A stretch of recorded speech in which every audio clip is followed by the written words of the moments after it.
জুমার নামাজের দিন আমাদের মসজিদে কয়টা আজান হয়? সবাই বলে না কয়টা? দুইটা। বিসমিল্লাহ। রমজান মাসে আমরা তারাবি করি কয় রাকাত? 20 রাকাত। এখন খুব মন দিয়ে শোনেন, আমাদের যে ভাইয়েরা আছেন আপনারা মনোযোগ দিয়ে শুনবেন। অনেক ভাই আছেন যারা মাযহাব মানেন না, তারাও শুনবেন। তো জুমার দিন জুমার নামাজের আজান হয় দুইটা। এক ভাই আমারে প্রশ্ন করছে, আমার জুমার মসজিদে রোমে গিয়ে, এই ভাই অনেক দূর থেকে জুমার নামাজ পড়তে যায়।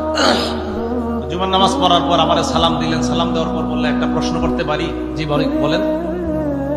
যে জুমার দিন যে দুইটা আজান হয়, একটা আজান তো নবীজির সুন্নত, এটা বুঝলাম, আরেকটা আজান নাকি হযরত উসমান চালু করছে। আমি বললাম হ্যাঁ, হযরত উসমান চালু করছে। কয় হযরত নবীজির কথা কর্ম সুন্নত এটা তো জানি, কিন্তু হযরত উসমান একটা সুন্নত, এটা কি আসলে ঠিক নাকি? আমি বললাম হ্যাঁ, হযরত উসমান একটাও সুন্নত। পরে আমারে কয় নবীজির কথা কর্ম মানা যাবে, এটা তো কোরআন হাদিসে আছে, উসমানেরটা যে মানতে হবে এটা কি কোরআন হাদিসে আছে? আমি বললাম হ্যাঁ, এটাও হাদিসে আছে। সে তো অবাক, এটাও হাদিসে আছে? বললাম হ্যাঁ। আমি বুঝতে পারলাম উনি মোবাইলে হাদিসের অ্যাপস চালায়, এটা কিছু মানুষের কথা শুনলে আমি বুঝি। তাই বললাম আপনার পকেটে কি হাদিসের অ্যাপস আছে? জি জি জি আছে, আমার মোবাইলে হাদিসের অ্যাপস আছে। আমি জানি যে ওনারা হাদিস পড়ে খুইলা, আর ওনাদের বেশিরভাগ হাদিস, প্রায় 28,000 প্লাস হাদিস সব আমার পড়া, একদম সবগুলো আলহামদুলিল্লাহ। আমি বললাম আপনার মোবাইল পকেটে অ্যাপস আছে? হ্যাঁ। আমি খোলেন, ওই অ্যাপসটাই খোলেন। খোলার পরে বললাম কোত্থেকে দলিল দিতে হবে বলেন? 6 সহি কিতাব থেকে দলিল দিতে হবে। কোত্থেকে? 6 সহি কিতাব। তাই বললাম 6 সহি কিতাবের একটার নাম ইবনে মাজাহ, জানেন? হ্যাঁ জানি। তাই বললাম 41 নাম্বার হাদিসটা খোলেন, ইবনে মাজাহ। খুলছে। খোলার পর আমি বললাম উপরে কি লেখা আছে? লেখা আছে সহিহ হাদিস। সবাই বুঝতেছেন আপনারা উপরে কি লেখা? আমি বললাম এবার হাদিসের আরবিটা তো পড়তে পারবেন না, বাংলাটা পড়ে শোনান তো আমাদেরকে। এখন পড়ে শোনাইতেছে। নবীজি সাল্লাল্লাহু আলাইহি সাল্লাম বলেন, উনি বাংলা শোনাইতেছে, আমি আপনাদেরকে বাংলাটাই শোনাই, আরবিটা পরে বলি। নবীজি সাল্লাল্লাহু আলাইহি সাল্লাম, সাহাবা বলেন নবীজি আমাদের সামনে একটা ভাষণ দিলেন, ভাষণে আমাদের চোখের পানি আসলো, জারাফাত মিনহাল উয়ুন, চোখের ডাব দিয়ে এই সুন্নতগুলোর আঁকড়ে ধরবা। উনি পড়ার পর আমি বললাম হযরত ওসমান খোলাফায়ে রাশেদার একজন কিনা? জি একজন। তাহলে হযরত ওসমানের সুন্নত পালন করার কথা এই হাদিসে আছে কিনা? আসলে এটা তো আগে বুঝতে পারি নাই বিষয়টা। তো হযরত ওসমানের সুন্নত যে মারির দাঁত দিয়ে ধরতে হবে নবীজি বললেন না? হ্যাঁ হুজুর ঠিকই তো, আগে তো ভাবি নাই কথাটা। আমার ওনার শব্দটাই, শায়েখ ভালো থাকবেন, আসসালামু আলাইকুম বলে চলে গেছে, ভদ্র মানুষ। তাহলে বলেন তো সুন্নত কি নবীজি না সাহাবাদেরটাও? এই কথা মনে রাখবেন। এখন 20 রাকাত তারাবির কথায় আসেন।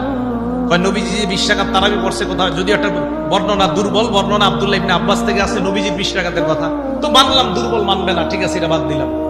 এখন আমাদের ডাইরেক্ট কথা, হযরত ওমর ফারুক রাদিয়াল্লাহু তাআলা 20 রাকাত তারাবি এটার প্রচলন করেছে। এখন আমি আপনাদের কাছে জানতে চাই, ওলামা ছাড়া অন্যরা যারা আছেন, হযরত উসমানই মনে করেন চালু করেছেন, এখন বলেন তো হযরত ওমর চালু করেছেন, এখন হযরতে ওমর খোলাফায়ে রাশেদার একজন সাহাবা কিনা? তাহলে হযরতে ওমরের সুন্নত মানার কথা নবীজির কথায় আছে কিনা? তো নবীজি তো বলে দিলেন আমার সুন্নত আর আমার হেদায়েত প্রাপ্ত খোলাফায়ে রাশেদা যে সাহাবা, তাদের সুন্নত মানির দাঁত দিয়ে আঁকড়ে ধরবা। সুতরাং 20 রাকাত তারাবি পড়া মানে নবীর কথা মেনে নেওয়া। এই বিষয় তো ঝগড়ার না, এগুলা ওলামায়ে কেরাম যারা আছেন কখনো ঝগড়ায় যাবেন না কারো সাথে, আসলে বুঝাই দিবেন আসতে। এই পর্যন্ত আমি কারো সাথে কখনো আমার ঝগড়া হয়নি, বিশ্বাস করেন। সর্বোচ্চ 4-5 মিনিটের বেশি আলোচনাই প্রয়োজন হয় না, ঝগড়া কি প্রয়োজন? আপনি দলিল ঠিক রাখবেন, আসবে আস্তে ধীরে বুঝাই দিবেন, তার অ্যাপস দিয়েই তার মোবাইল থেকেই বুঝাই দিবেন, আসতে চলে যাবেন। তো যে বিষয়টা বলতেছিলাম, আল্লাহর নবীর আনুগত্য করা গুনাহ মাফের কারণ। সুতরাং 20 রাকাত তারাবি পড়া মানি নবীর ইবনে মাজার 41 নাম্বার যে হাদিস, আমার সুন্নত আর আমার সাহাবাদের সুন্নত আঁকড়ে ধরো। অতএব 20 রাকাত তারাবি পড়া মানে সাহাবায়ে কেরামের সুন্নতকে আঁকড়ে ধরে আমরা নবীর কথার উপর আমল করেই 20 রাকাত তারাবি পড়ি। এটা তো ঝগড়ার কথা না। আল্লাহ আমাদের সকলকে বুঝার তৌফিক দান করেন। এই গেল 4 নাম্বার উপায়, মনে আসেনি? 1 নাম্বার তওবা করা, 2 নাম্বার ইস্তেগফার, 3 নাম্বার ক্ষমা পাওয়ার আশায় আল্লাহর কাছে ক্ষমা চাওয়া, 4 নাম্বার নবীর পূর্ণ আনুগত্য করা। আর নবীর আনুগত্যটা আপনাদেরকে ব্যাখ্যা সাপেক্ষে বুঝিয়ে দিলাম। 5 নাম্বার আজান দেওয়া। কি দেওয়া বলেন? 5 নাম্বার কি দেওয়া? আজান দেওয়া। আপনারা শুধু মুয়াজ্জিন সাহেব আজান দেয়, মসজিদের হুজুর আজান না দিলে চাকরি খেয়ে ফেলেন। আরে আপনারা আজান শুদ্ধভাবে শিখা মাঝে মাঝে আজান দিবেন। আবু দাউদ শরীফ 515 নম্বর হাদিস, ক্বালা রাসূলুল্লাহ সাল্লাল্লাহু আলাইহি ওয়াসাল্লাম, আল্লাহ নবী বলেন, আল মুয়াজ্জিন ইউগফারু লাহু মাদা সাউতিহি, মুয়াজ্জিন সাহেব যখন আজান দেয়, নবীজি বলেন মুয়াজ্জিনের আজান যত দূর পরিমাণ যায় ওই পরিমাণ পর্যন্ত তার অপরাধ ক্ষমা করে দেওয়া হয়।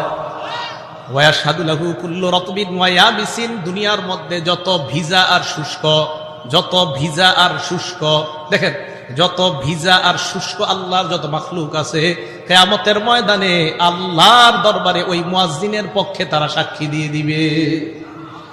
তাহলে আজান দিলে গুনাহ মাফ হয়। এখন যারা আজান দিবে তাদের গুনাহ মাফ হবে। আপনাদের এলাকাবাসীর মধ্যে আজান শুদ্ধভাবে শিখেন, বিশুদ্ধভাবে শিখেন। আজানের ব্যাপার আমার আলাদা একটা বয়ান আছে, দেখবেন আছে মনে হয় অনলাইনে, যে আজানের যে কি পরিমাণ ফজিলত, 12 বছর টানা আজান দিলে ওয়াজাবাত লাহুল জান্নাহ, জান্নাত ওয়াজিব। হ্যাঁ, সবগুলো হাদিস দিয়ে প্রমাণ করেছি।